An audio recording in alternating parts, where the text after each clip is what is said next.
Walaupun kerajaan umumkan langkah-langkah bagi kurangkan kadar jenayah dan diperuntukkan 591 juta, tapi saya amat khawatir dengan kadar jenayah yang makin menjadi-jadi.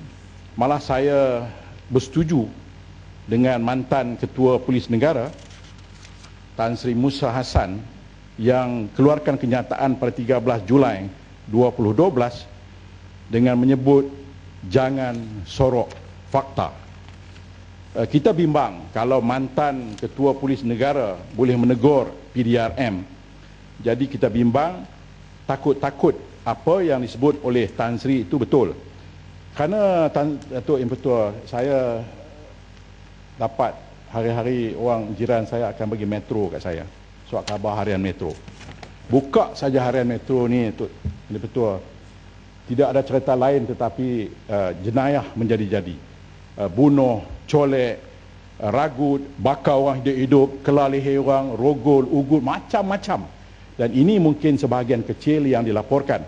Saya jangka banyak yang tidak dilaporkan. Jadi soalan saya ialah di mana silapnya? Adakah polis tidak melaksanakan tugas mereka, atau kelengkapan tidak cukup, atau latihan tidak sempurna? Itu betul, saya kira kita dan kerajaan, saya tak kata kerajaan saja, saya kata kita juga, kena lihat penyelesaian masalah jenayah ini secara holistik. Ianya mesti bermula dari pendidikan di rumah, sistem pelajaran kita di sekolah, dan penguatkuasaan undang-undang dan undang-undang yang sedia ada. Negeri kita bukanlah besar jumlah rakyatnya, cuma 28 juta orang saja. Dan umumnya rakyat Malaysia mempunyai pendidikan dan pelajaran yang baik, dan saya kira kita juga mempunyai warisan dan akhlak yang mulia. Jadi sementara polis dan pegawai-pegawai keselamatan melaksanakan tugas yang baik, saya kira kerajaan mesti selesaikan masalah jenayah ini dalam keadaan yang segera. Dan seperti yang saya katakan tadi, tindakan serta-merta hendaklah diambil, dan kita percaya dan juga mendesak supaya menteri yang bertanggungjawab hanya bukan melihat ini ialah soal isu persepsi, tetapi ini ialah realiti apa yang sedang berlaku di luar sana. So, untuk itu tindakan sepadu yang melibatkan semua pihak, polis dan agensi-agensi serta kementerian-kementerian lain serta badan-badan NGO haruslah diambil tindakan serta-merta agar rakyat rasa lebih selamat dan lebih selesa. Seterusnya, Datuk Yang Pertua, saya nak bergerak kepada bekas tentera yang tidak berpencen. Ada diumumkan bahawa bekas tentera yang tidak berpencen ini akan diberikan 1,000 one-off kepada mereka. Tetapi saya berkali-kali mengatakan dalam Dewan Yang Mulia ini bahawa mereka ini harus diberikan penyelesaian yang lebih menyelesaikan masalah mereka dalam jangka panjang. Kerana kita lihat kebanyakan mereka yang berhenti dari perkhidmatan sebelum menamatkan khidmat 20 tahun atas apa juga alasan, berbagai-bagai alasan dia. Mereka yang berhenti ini adalah pada umur sekitar 30-an, sama ada pertengahan ataupun penghujung 30-an. Dan lazimnya pada umur ini mereka telah pun mempunyai keluarga, dan kebanyakannya mempunyai anak-anak yang masih bersekolah. Dan pada peringkat ini, Datuk Yang Pertua, kerana mereka berhenti dan tidak berpencen, dan untuk stabilkan kehidupan mereka, mereka memerlukan dari masa 3 ke 5 tahun. Untuk mereka masuk menjadi penjawat awam pada umur ini rasanya agak susah. Begitu juga employer di kilang-kilang juga ada pilihan untuk ambil anak-anak muda berbanding dengan mereka yang telah pun berumur seperti ini. Jadi lazimnya apa yang akan berlaku ialah mereka ini akan menceburkan diri dalam alam perniagaan, sama ada berniaga kecil-kecil. Tetapi berniaga kecil-kecil pun memerlukan satu masa untuk take off dan stabil. Sebab itu kita cadangkan, saya cadangkan dan saya minta supaya kerajaan melihat balik bagaimana kerajaan boleh memberikan mereka food coupon. Kerana sementara mereka maju dalam perniagaan, tahun take off, tetapi dapur kena berasap. Makanan harus diberikan kepada anak-anak. Sebab itu kalau kita sediakan food coupon untuk peringkat awal, sama ada 3 tahun hingga ke 5 tahun, daripada 300 kepada satu jumlah yang lebih menasabah mengikut pangkat mereka berhenti, saya rasa ini akan membantu mereka. Dan food coupon ini mereka boleh tukar di mana-mana, sama ada di mana-mana kedai pasar raya, termasuklah kalau ada kedai Satu Malaysia pun dia boleh ambil barang di kedai Satu Malaysia semata-mata untuk makanan tetapi tidak untuk hal-hal lain. Dan Datuk Yang di-Pertua, akhir sekali saya nak sentuh tentang dana harta nasional Berhad. Nampaknya dana harta nasional Berhad sepatutnya terhenti apabila undang-undang cuma memberikan tarikh hayat mereka, tarikh hayat nasional Berhad ini hinggalah Disember 2005. Dan apa yang berlaku ialah apabila akta ini terhenti pada Disember 2005, maka segala urusan-urusan diuruskan oleh anak-anak syarikat dana harta, termasuklah Prokas yang mengambil alih atau menguruskan semua urusan-urusan yang tak selesai selepas akta ini terhenti. Saya nak bawa kes bagaimana saya merasai bahawa, ya silakan. Datuk Yang di-Pertua, saya minta izin daripada Datuk untuk mendapatkan sedikit penjelasan daripada Yang Berhormat Sungai Petani sebelum beliau melanjutkan perbahasan berhubung dana harta. Beliau menyentuh tadi tentang pencen yang dimuatkan untuk pesara tentera. Saya ingin mendapat bantuan dan penjelasan daripada Yang Berhormat Sungai Petani, apakah beliau bersetuju tentang ada juga masalah yang lebih besar yang dihadapi oleh pekerja-pekerja selain daripada pesara tentera. Sebelum tahun 1975, pegawai-pegawai dan anggota perkhidmatan di dalam KWSP mendapat 2 bentuk caruman. Pertama dalam bentuk KWSP, dan yang kedua yang disebut sebagai Staff Prudent Fund ataupun SPF. Ini adalah sumbangan majikan terus kepada pekerja. Itu sebelum tahun 1975.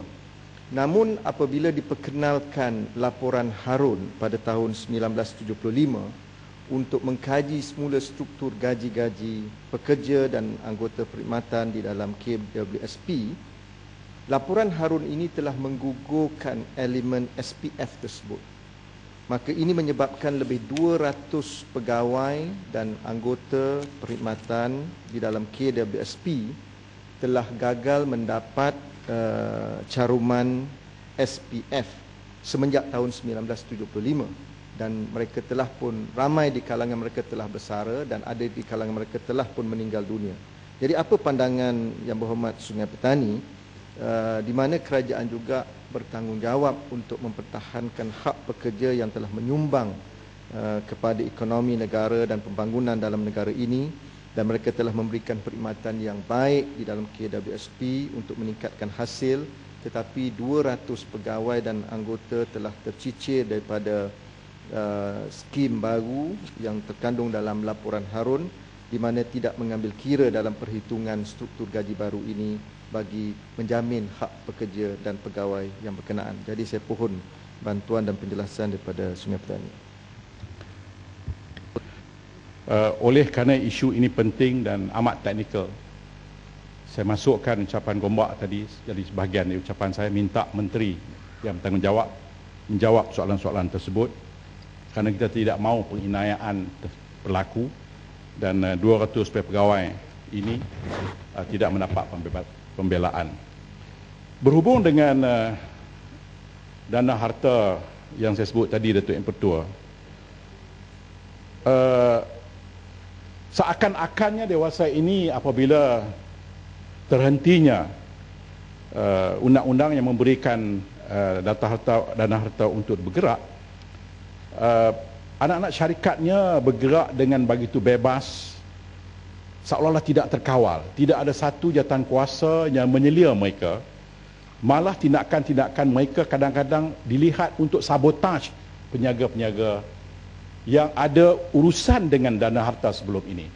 Sebagai satu contoh, Datuk Yang Dipertua, ada seorang pemimpin UMNO, seorang wanita yang saya rasa amat gigih, bukan saja dia pemimpin UMNO, wanita, sekarang ni ibu tunggal pula Seri Gading. Puan Marina Yusof.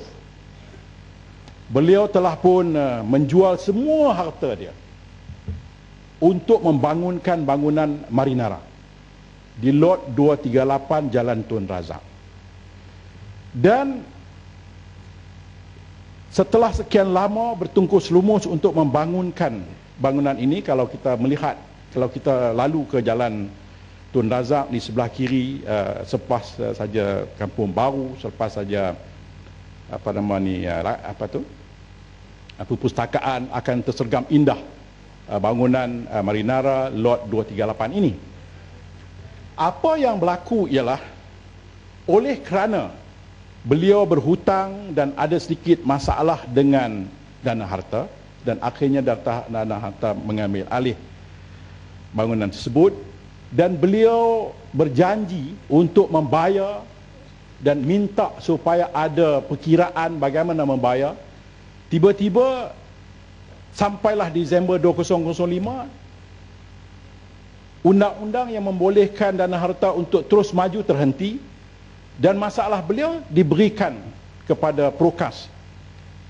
Yang malang di sini ialah Prokas melalui CEO dia, Fazrul nama dia, Fadzrulur, saya pun tak tahu nak macam mana nak sebut sebenarnya, Fazlul kot CEO dia, sewenang-wenangnya, tanpa kawalan, tanpa arahan daripada mahkamah, mengatakan bangunan ini sekarang milik Prokas.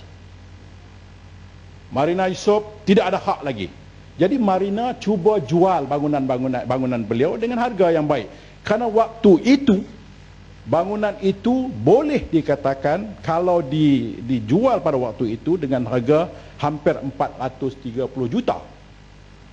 Tetapi oleh tindakan Prokas yang berdolak dalih, yang tidak mahu serahkan kepada Marina Yusof Seri Gading, akhirnya Prokas masuk dan renovate kononnya bangunan ini. Dari sebuah bangunan yang ada office space dan apartment, dia runtuhkan apartment, dia buat office space, dan harga bangunan itu merudum kepada 230 juta saja.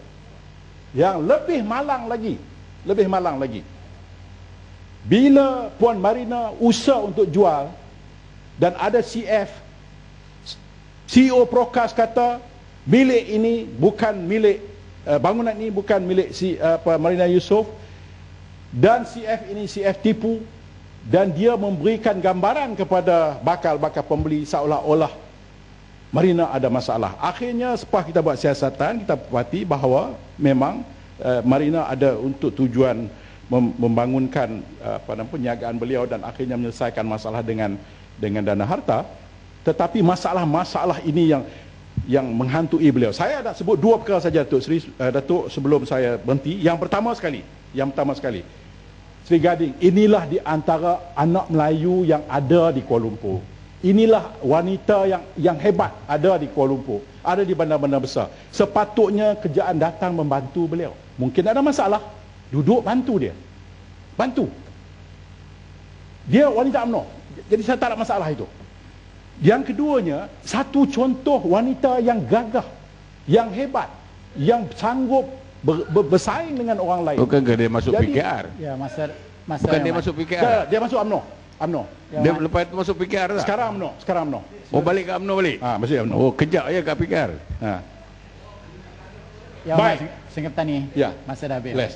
Akhir sekali sebagai penutup, Datuk Yang Dipertua, saya mintalah UMNO ke Perkasa ke ataupun siapa-siapa yang perhati, lihat ini bukan sebagai isu politik, bukan sebagai isu politik, tetapi kalau inilah cara Prokas bergerak, Marina adalah satu contoh. Saya yakin banyak lagi orang-orang yang terinaya.